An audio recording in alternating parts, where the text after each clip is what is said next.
जिस दिन उसकी बड़ी बेटी को उठाया जाने वाला था, उस दिन भेड़ पीटर अपने ओके के पास गया और उसे एक जिरह बख्तर और एक तलवार और एक घोड़ा लिया और किले की तरफ चल दिया। वहां जाकर उसने बड़ी राजकुमारी को अपने आगे अपने घोड़े पर बिठाया और समुद्र के किनारे सोने के लिए चल दिया। उसके पास एक कुत्ता भी था। जब वह सो गया तो राजकुमारी ने अपने बालों में से एक रिबन निकालकर उसके बालों में लगा दिया। अचानक मीर स्त्री वहां प्रकट हुई तो राजकुमारी ने नौजवान को जगाया और उसे अपने घोड़े पर चढ़ जाने के लिए कहा। वहां बहुत सारे लोग खड़े हुए थे। वहां पर जब मीर स्त्री वहां प्रकट हुई तो सब डर गए और वहां पास में लगे ऊंचे ऊंचे पेड़ों पर चढ़ गए। पर हमारे नौजवान भेड़ पीटर ने कहा, भगवान मेरी सहायता करो, रानी सारस मेरे पास रहो और मैं सफल हो जाऊंगा, कहकर अपने मई स्त्री को मार दिया। उसके बाद वहां तुरंत ही ओके के पेड़ के पास भाग गया। जिरह बख्तर वापस किया और फिर से अपना भेड़ चराने लगा। पर देखने वालों में से एक कुलीन आदमी भी था जो राजकुमारी को धमकियां देने लगा और उसे मजबूर किया कि वह राजा से यह कहे कि उसे कुलीन आदमी ने उस मेरी स्त्री को बचाया। भेड़ पीटर ने कुछ नहीं कहा।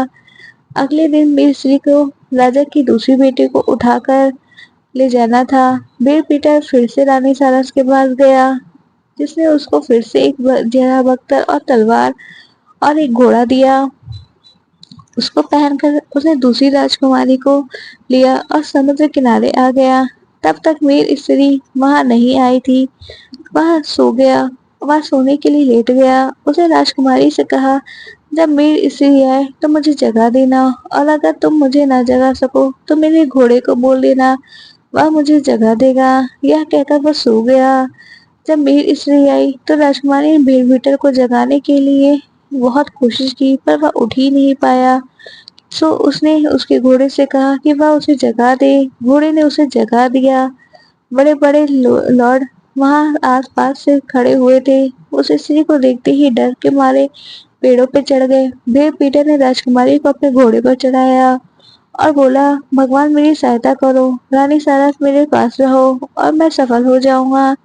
यह कहकर उसने उस मीर स्त्री को मार दिया।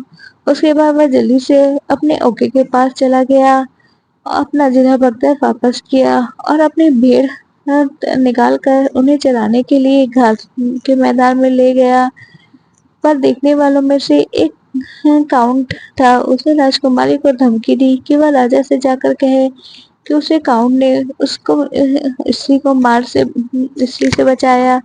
अगर उसने उसे इस बात का वादा नहीं किया तो वह उसे अपनी तलवार और उसके शरीर में घोंप देगा। बेचारी राजकुमारी को डर के मारे यह बात अपने पिता से कहनी पड़ी। पर भेड़ पीटर कुछ नहीं बोला। तीसरे दिन फिर से वहां हुआ। भेड़ पीटर को रानी सारस से एक जिरह बख्तर मिला, एक तलवार मिली और एक घोड़ा मिला।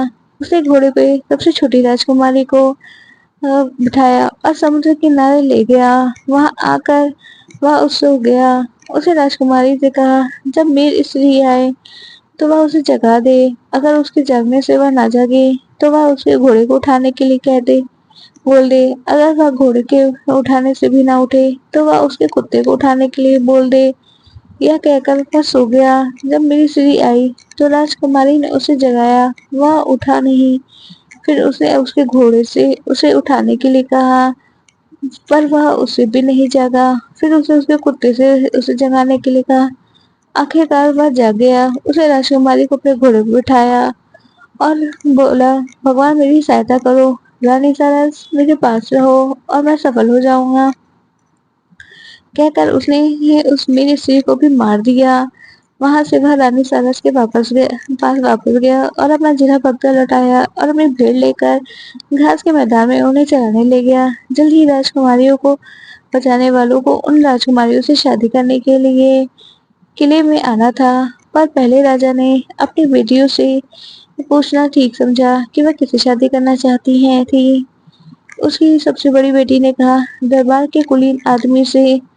उसकी दूसरी बेटी ने कहा, काउंट से। पर तीसरी ने कहा, भेड़ पीटर से। यह सुनकर राजा अपनी तीसरी बेटी से बहुत नाराज हुआ, क्योंकि एक पल के लिए तो वह विश्वास ही नहीं कर सका कि उसकी बेटी को मेरी स्त्री से भीड़ पीटर ने छुड़ाया है। वह राजकुमारी ने उससे कहा अगर वह शादी करेगी तो उसी से, किसी और से नहीं। तब राजा कुलीन ने आदमी और काउंट को एक एक सोने का सेब दिया और भीड़ पीटर को कुछ नहीं दिया। अब उन तीनों को 3 दिन की निशानेबाजी का एक एक मुकाबला जीतना था। इसे राजा यह देखना चाहता था कि उन तीनों में से किसका निशाना सबसे अच्छा था। राजा को यह पूरा विश्वास था कि इस मुकाबले में लोग भीड़ पीटर पर जरूर ही हंसेंगे, क्योंकि वह अपने साथियों से बहुत पीछे रह जाएगा। पर भीड़ पीटर ने बहुत अच्छा निकाला।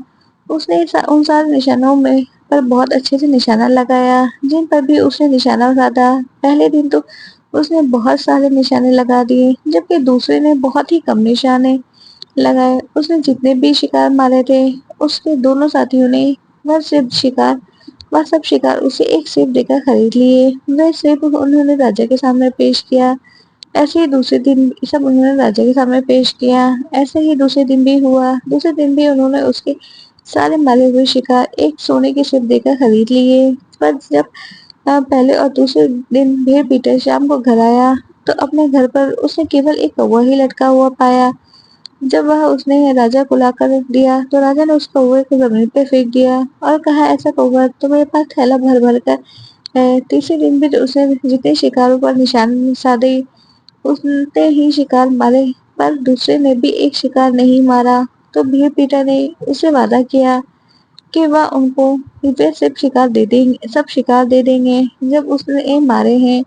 अगर वह अपनी गर्दनों पर वह लिखने दे जो वह चाहेगा। वह सब इस बात पर राजी हो गए। सो उसने उन दोनों की गर्दन पर लिखा गधा और चोर। उसके बाद वह तीनों घर चले गए। इस तरह पीटर के पास उस दिन भी एक कौवे के सिवा कुछ नहीं था दिखाने के लिए। तीनों उस रात एक ही कमरे में सोए। जब वे सब उठ गए तो राजा ने उनसे मिलने आए और उनसे सबने सबको कहा गुड मॉर्निंग की और पूछा कि लोग कैसे थे। उसको यह देखकर बड़ा आश्चर्य हुआ कि भीड़ पीटर उनके साथ था। तब भीड़ पीटर ने कहा मैं लड़ाई में गया और मैंने ये सारे दुश्मनों को मारा। राजा बोला ऐसा क्या? नहीं नहीं, तुमने यह नहीं किया। वह तो सूरज का एक देवदूत था, क्योंकि उस समय तुम तो दलदल में बैठे हुए थे। इस पर भीड़ पीटर ने राजा को अपनी टांग पर बंधा हुआ रुमाल निकाल कर उसे दिखाया। तब कहीं जाकर राजा ने उसको पहचाना। इसके बाद उसने राजा को यह भी कहा कि उसी ने तीनों राजकुमारियों के मेरी स्त्री को से छुड़ाया। राजा को इस बात पर भी विश्वास नहीं हुआ, बल्कि वह हंस पड़ा। तब सबसे छोटी राजकुमारी आई और उसने राजा को सारी ये बातें खोलकर बताई। उसके बाद भी पीटर ने दोनों बड़ी राजकुमारियों ने जो उसके बालों में अपने अपने रिबन बांधे दिए थे वह दिखाए। तब राजा को विश्वास करना पड़ा कि यह भी सच था। उसके बाद भी पीटर बोला कि सारे शिकार मैंने ही किए थे, पर राजा फिर भी इसे उसका विश्वास नहीं कर रहा था। वह बोला पर फिर तुम सिवाय एक कौवे के कुछ और क्यों नहीं लाए? तब भी पीटर ने उसको सोने के सेब पेश किए और बोला यह सेब मुझे अपने शिकार के बदले में पहले दिन मिला था, और यह दूसरे सेब दूसरे दिन के लिए, और तीसरे दिन के लिए तुम्हें क्या मिला? तब उस चरवाहे ने राजा को यह दिखाया कि उसने उन दोनों आदमियों की गर्दन पर लिख दिया था गधा और चोर। जब राजा ने वह देखा तब उसको विश्वास आया। उसने अपनी सबसे छोटी बेटी की शादी भी पीटर से करा दी और उसको आधा राज्य दे दिया। राजा के मरने के बाद उसको सारा राज्य मिल गया, जबकि दूसरी दोनों उम्मीदवारों को अपनी बदमाशी के लिए बहुत मुसीबतें उठानी पड़ी। कहानी अच्छी लगी हो तो लाइक शेयर कमेंट करें। चैनल पे नए